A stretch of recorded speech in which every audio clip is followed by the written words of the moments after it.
बोले वृंदावन बिहारी लाल की जय। अब वरूथनी एकादशी की कथा कहते हैं। धर्मराज युधिष्ठिर बोले, हे भगवान, वैशाख माह के कृष्ण पक्ष की एकादशी का नाम तथा उसकी विधि क्या है और उसे करने से क्या फल की प्राप्ति होती है, सो कृपा पूर्वक कहिए। श्री कृष्ण भगवान बोले, हे राजेश्वर, वैशाख माह के कृष्ण पक्ष की एकादशी का नाम वरूथनी है। यह सौभाग्य को देने वाली है। इसके व्रत से मनुष्य के समस्त पाप नष्ट हो जाते हैं और अंत में सुख मिलता है। यदि इस व्रत को एक अभागिनी स्त्री करती है तो उसे सौभाग्य मिलता है। वरूथनी के व्रत के प्रभाव से ही राजा मानधाता स्वर्ग को गया था। इसी प्रकार धुंधुमार आदि भी स्वर्ग को गए। वरूथनी एकादशी के व्रत का फल सहस्त्र वर्ष तपस्या करने के फल के बराबर है। कुरुक्षेत्र में सूर्य ग्रहण के अवसर पर जो एक बार स्वर्ण दान करने से फल मिलता है, वही फल वरूथनी एकादशी व्रत के करने से मिलता है। वरूथनी एकादशी के व्रत से मनुष्य इस लोक और परलोक दोनों में सुख प्राप्त करते हैं और अंत में स्वर्ग को जाते हैं।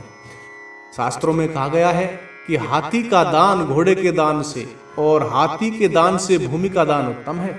उससे उत्तम तिलों का दान है। तिल के स्वर्ण दान, तिल से स्वर्ण दान, स्वर्ण दान से अन्नदान श्रेष्ठ है। संसार में अन्नदान के बराबर कोई भी दान नहीं है। अन्नदान से पितृ देवता मनुष्य आदि सब तृप्त हो जाते हैं। शास्त्रों में कन्यादान इसके बराबर माना गया है। वरूथनी एकादशी के व्रत से अन्न तथा कन्यादान का फल मिलता है। जो मनुष्य लोभ के वश में होकर कन्या का धन ले लेते हैं, वे प्रलय के अंत तक नरक में पड़े रहते हैं या उनको अगले जन्म में बिलाव का जन्म ग्रहण करना पड़ता है। जो मनुष्य प्रेम से एवं धन सहित कन्यादान करते हैं, उनके पुण्य को चित्रगुप्त भी लिखने में असमर्थ हो जाते हैं। जो मनुष्य इस वरूथनी एकादशी का व्रत करते हैं, उनको कन्यादान का फल मिलता है।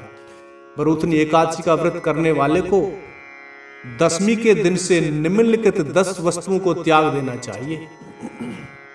कांसे के बर्तनों में भोजन करना, मांस, मसूर की दाल, चना, कोदो, साग, मधु या शहद, दूसरे का अन्न, दूसरी बार भोजन, स्त्री संग या अन्य किसी के साथ मैथुन करना। उस दिन जुआनी खेलना चाहिए तथा शयन नहीं करना चाहिए। उस दिन पान खाना, दातुन करना, दूसरे की निंदा करना तथा चुगली खाना और पापियों के साथ बातचीत भी नहीं करनी चाहिए। उस दिन क्रोध, मिथ्या भाषण का त्याग कर देना चाहिए।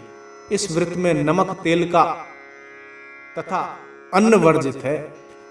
ये हे राजन, जो मनुष्य इस एकादशी को विधिवत करते हैं, उनको स्वर्गलोक की प्राप्ति होती है। इस व्रत के महात्म्य को पढ़ने से 1 सहस्त्र गोदान का फल प्राप्त होता है। इसका फल गंगा के स्नान के फल से भी अधिक है।